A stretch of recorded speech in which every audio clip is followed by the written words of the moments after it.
रीमा बहुत ही सुलझी हुई लड़की और अच्छी लड़की थी। उसका रिश्ता तय हो गया, उसकी शादी होने वाली थी। उसने भी हर लड़कियों की तरह अपने आप में सपने संजोने शुरू किए कि मैं ससुराल जाऊंगी, मैं ये करूंगी, वो करूंगी, मेरा पूरा परिवार होगा, मेरा घर बदलेगा, मेरे स्नेह बदलेगा। उसकी विदाई के समय उसकी माँ ने कहा, बेटी जहाँ तू जा रही है वही तेरा अपना घर है, उसे अपना समझना, सबका मान सम्मान और प्यार से रहना। रीमा को लगा कि शायद वह दुखी तो थी लेकिन अंदर ही अंदर खुश थी कि मुझे सब कुछ प्यार सम्मान और दुलार मिलेगा। उसे क्या पता था कि वहाँ जाते ही उसकी ज़िंदगी बदल जाएगी। वह ससुराल तो पहुँच गई। 2-4 दिन तो बहुत सही चला, हंसी मजाक सब कुछ, उसे मान सम्मान सब कुछ मिला। लेकिन जैसे ही मेहमानों का आना जाना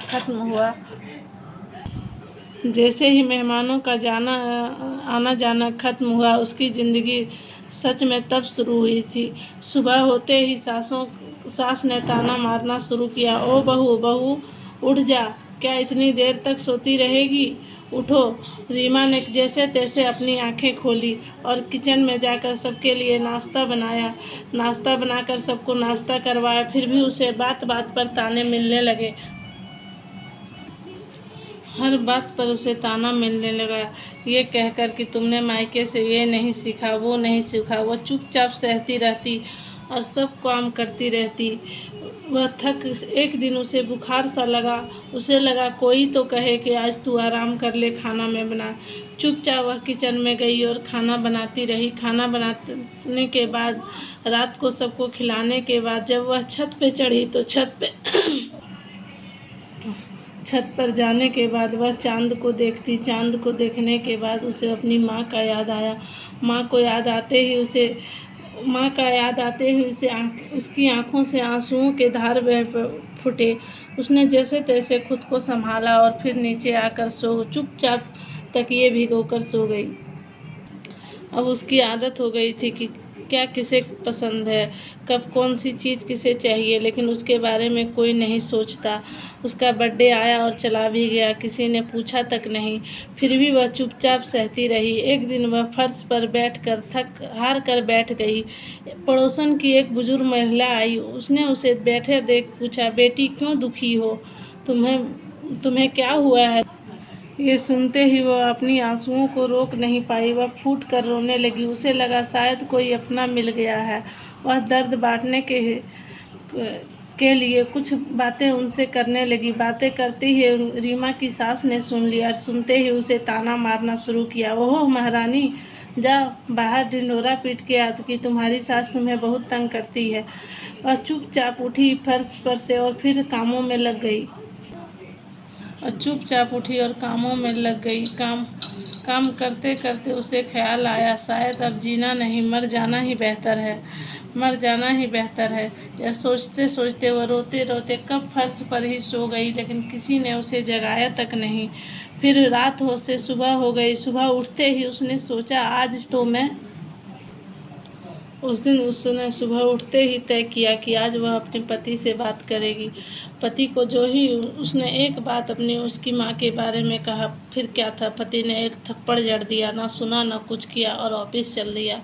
उसके बाद रीमा रोती रही दिन भर और काम करती रही।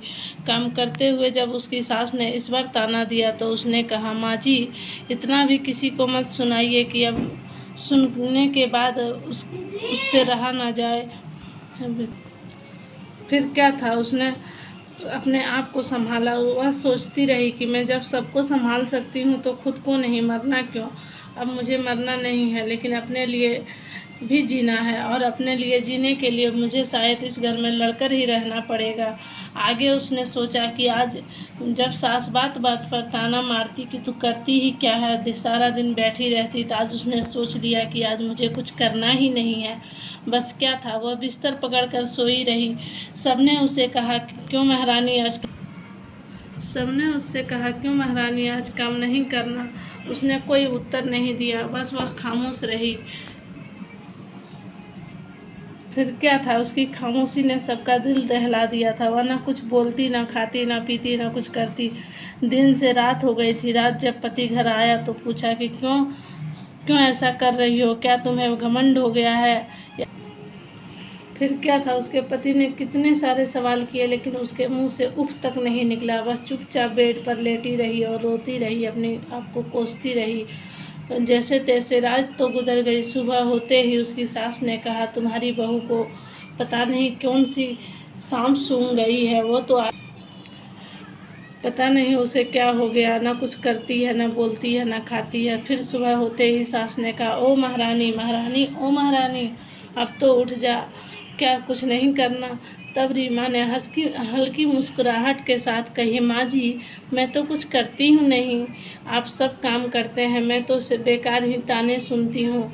आज से मेरा काम ही यही है कि मुझे ताने सुनने हैं और कोई काम नहीं करना।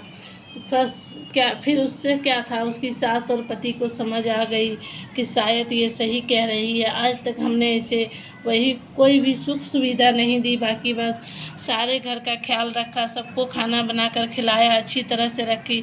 उस दिन से रीमा की इज्जत होने लगी। इसीलिए बहनों, इज्जत ना मिले तो इज्जत छीनना पड़ता है। हमारी बातों को सही लगे तो वीडियो को शेयर करें, कमेंट लाइक करें, सब्सक्राइब करें और जितना हो सके यदि ये वीडियो आपको सच्ची लगे तो उतना शेयर करें।